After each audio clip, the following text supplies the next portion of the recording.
आपल्यासोबत निलेश राणे आहेत, आपण त्यांच्याशी बातचीत करूया।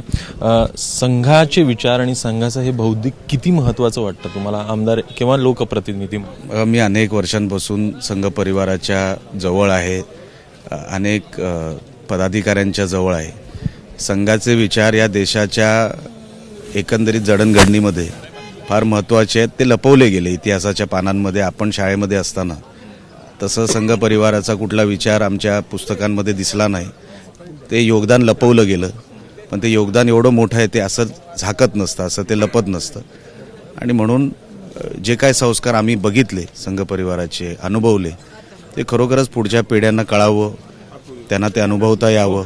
ह्या सगळ्या गोष्टी देशाच्या हिताच्या आहेत। संघ परिवाराचे हे जे विचार आहेत ते खरोखर डिसिप्लिन म्हणजे काय आहे, संस्कार म्हणजे काय आहे, देशाचा पाठलाग कुठल्या विषयांच्या मागे झाला पाहिजे, हे सगळं महत्त्वाचं आहे ना।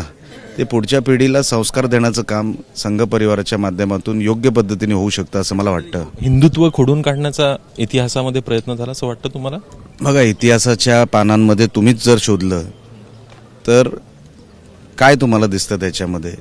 एका ठराविक पक्षाचंच आणि एका ठराविक विचारधारेचंच तुम्हाला त्याच्यामध्ये प्रतिबिंब म्हणण्यापेक्षा ते एक असतं ना, एक हॅमरिंग दिसतं। तर आता ते हॅमरिंग किती जरी केलं तरी संघ परिवाराचे विचार असे लपवता येणार नाही, ते लपणार नाही। निवडणुकीच्या दृष्टीनं किती महत्त्वाचं ह्या सगळ्या गोष्टी वाटतं? हां, निवडणुकीच्या दृष्टीनं किती महत्त्वाचं वाटतं? निवडणूक बघा, संघ परिवार जे शिकवतं ना, it is a way of life.